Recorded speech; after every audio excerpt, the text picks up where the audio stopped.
dazzling colors, dramatic designs, and determined dames.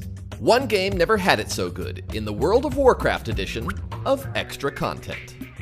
Alright, so quite a bit of pro work made its way into this episode, but there's a good reason for that. People that don't care deeply about what they're doing don't make work like this, and amazing artwork is what the show's all about. Black Plague 1348's work embodies this notion perfectly, although I didn't know how well until I found an image of his studio on DeviantArt. I see in this portrait obsession, discipline, and success.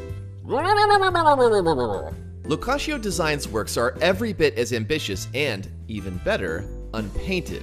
Squamous Scavenger here, even more so than the Electric Palette, Warcraft's incredibly chunky designs are oh so satisfying.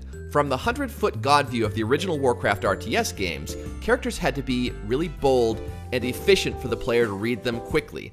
While the efficiency may no longer be in play, thick dramatic proportions and distinctive silhouettes made World of Warcraft jump off the screen in a way that no other MMO at the time had managed to do. EverQuest, one of the biggest success stories up to that point, was a hodgepodge of really seemingly unart-directed characters and creatures just beholden to a generic fantasy setting. World of Warcraft was anything but. The ghoul in particular was one of the first creature designs I ever saw for the game, and it is still one of my favorite all-time creature designs in general due to its sort of reverence for classic undead tropes and its simultaneous refusal to be anything but a unique take.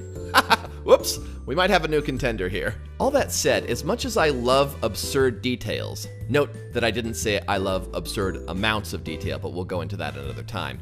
I have to wonder what would happen if an enemy managed to slice through a bunch of those huge stitches on the armor. Would it just all fall apart? Finally, here's the Emerald Dreamer by Dragon Sid. It's got a stoic portraiture feel, which I think is really appropriate for a dragon, but the mounting is pretty underwhelming. What gives, DC? Here we dug up a few of my favorite pieces from the card game. Magtheridon here is a blazing example of my love of the Warcraft colors.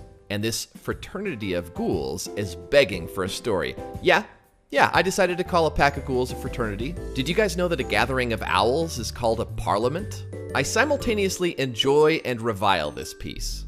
Credit to the creator, he did a nice job of choosing artwork and putting it all together. His corner boxes are far better than the actual WoW Monopoly game.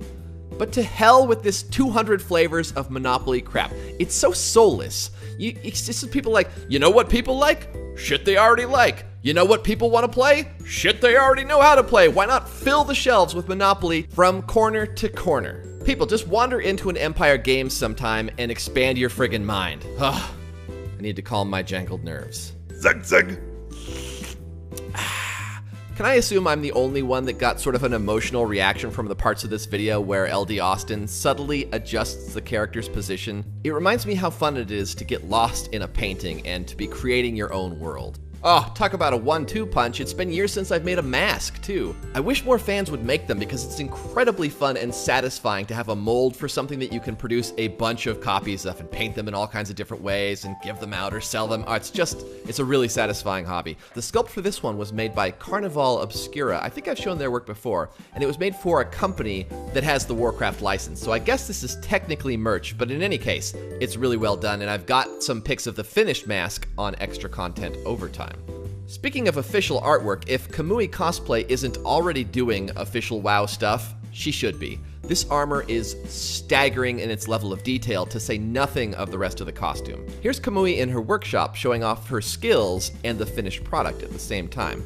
It's ironic that she's ostensibly wearing something many people would refer to as armor, and yet, apart from the goggles, seems woefully underprotected in this setting. This is the finished armor wrapped around its creator, Kamui herself. On the surface, a gorgeous woman made all the more intriguing by her incredible talent and attention for detail. Also, in that wig, she kind of looks like Lorelai Gilmore. Shut up, my wife watched it. And here's one last Kamui cosplay piece. A Night Elf Druid. It has a completely different feel from the last couple of armors and demonstrates her incredible range as a maker. Oh, 0. I hope you hear this and confirm my suspicion. It was the hat, right? You fell in love with the hat at first sight.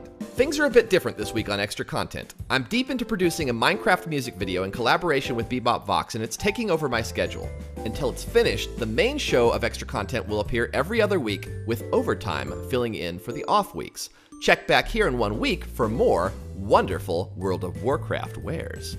Extra Content has finished more games than the Star Wars kid on Red Bull. To see if I've covered your favorite game, click the box on the left for the full playlist.